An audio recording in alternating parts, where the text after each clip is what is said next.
अजित पवारांचा विमान अपघातामध्ये मृत्यू झाला आणि हा अपघात नसून हा घातपात असल्याचा संशय गेल्या काही दिवसापासून व्यक्त केला जातोय आणि त्याच्यामुळेच बारामतीमधल्या प्रशासकीय भवनासमोर हे सगळे कार्यकर्ते या ठिकाणी जमलेले आहेत, आपण बघू शकता, आणि मागणी करणार आहेत की शासनाने याची सखोल चौकशी करावी. आपण काही कार्यकर्त्यांशी बातचीत करण्याचा प्रयत्न करूयात.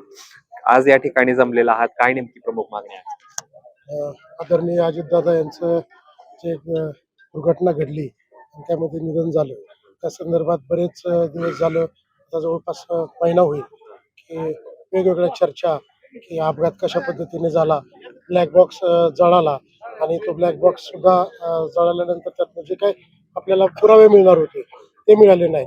तर बऱ्याचशा शंका बारामतीकरांना किंवा तमाम कार्यकर्त्यांना आहे. शेवटी आमचा कुटुंब प्रमुख या ठिकाणी गेलेला आहे, त्यामुळं याची एक सीबीआय चौकशी व्हावी. त्या पद्धतीनं ज्या ज्या काही कुठल्या संस्था असतील चौकशीच्या, त्या त्या संस्थांमार्फत तिथे चौकशी होऊन योग्य पद्धतीनं त्यामध्ये चौकशी होऊन जे काही सत्य आहे ते सगळ्या बारामतीकरांसमोर, महाराष्ट्रातल्या जनतेसमोर, देशातल्या जनतेसमोर आलं पाहिजे. त्यासाठी आज तमाम बारामतीकर म्हणून आम्ही या ठिकाणी मागणी करत आहोत की याची व्यवस्थित चौकशी करून यामध्ये योग्य तो पुरावे सगळे सादर करावेत आणि जनतेला कळावं नेमकं घडलंय काय. घातपात झाल्याचा संशय व्यक्त केला जातोय, तुम्हालाही तसंच वाटतंय घातपात झाला?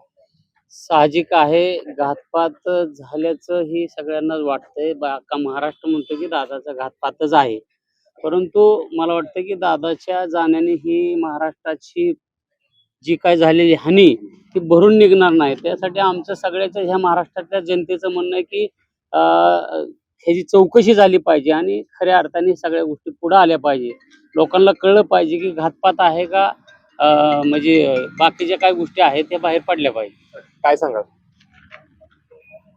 आता सर्वसाधारण जे काही गोष्टी घडल्या आणि वेगवेगळ्या चर्चा सुरू आहेत, ब्लॅक बॉक्सचा विषय असेल, सीसीटीव्ही असेल, या सगळ्या जनतेसमोर येणं लवकर गरजेचं आहे किंवा शासनाने एका प्रमुखाने सांगणं गरजेचं आहे. याला बाबा वेळ लागतोय पण निश्चित सगळ्यांसमोर हे खरं येईल.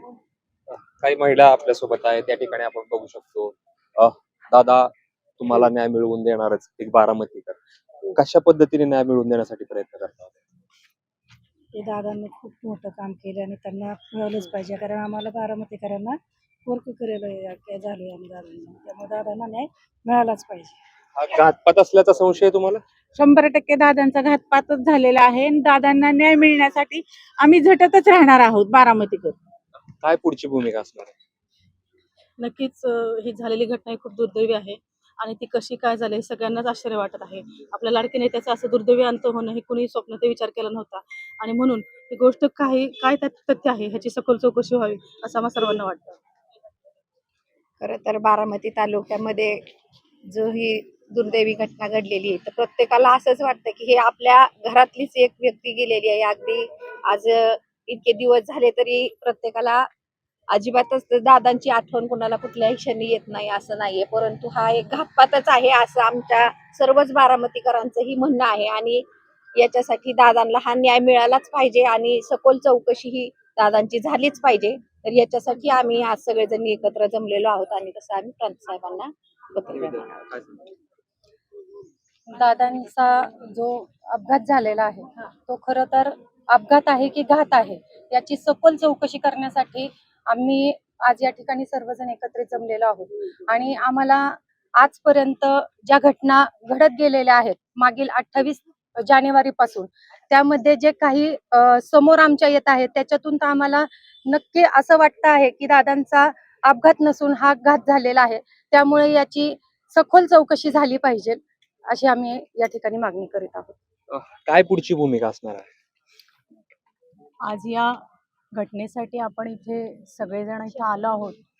सगळ्यात महत्त्वाचं, ज्यावेळेला आपल्या घरचा एखादा कर्ता पुरुष असतो, तो कर्ता पुरुष गेल्यानंतर घरामध्ये काय अडचणी येतात तशा ह्या अख्ख्या बारामती आणि अख्ख्या महाराष्ट्राला ह्या अडचणी माहिती आहेत आणि ह्या कर्त्या पुरुषाला जर कुठे जर घातपात जर झाला असेल तर 100% याच्यामध्ये त्याची सगळी चौकशी व्हावी आणि सगळ्यांना ह्याच्यात न्याय मिळवून द्यावा ही अपेक्षा आहे. सरकार दरबारी जी आहे ती मागणी केली जाते, विमान अपघाताचं जे आहे ती सखोल चौकशी व्हावी यासाठी बारामतीकर या ठिकाणी जमलेले आहेत आणि शासन दरबारी त्यांचं पत्राच्या द्वारे जी आहे ती मागणी करतात. तर यातून समोर काय येतं हे पाहणं महत्वाचं असणार आहे. Camera person Shreyas Jaydeep Bhagat, ABP Majha, Baramati. ABP माझा, उघडा डोळे बघा नीट.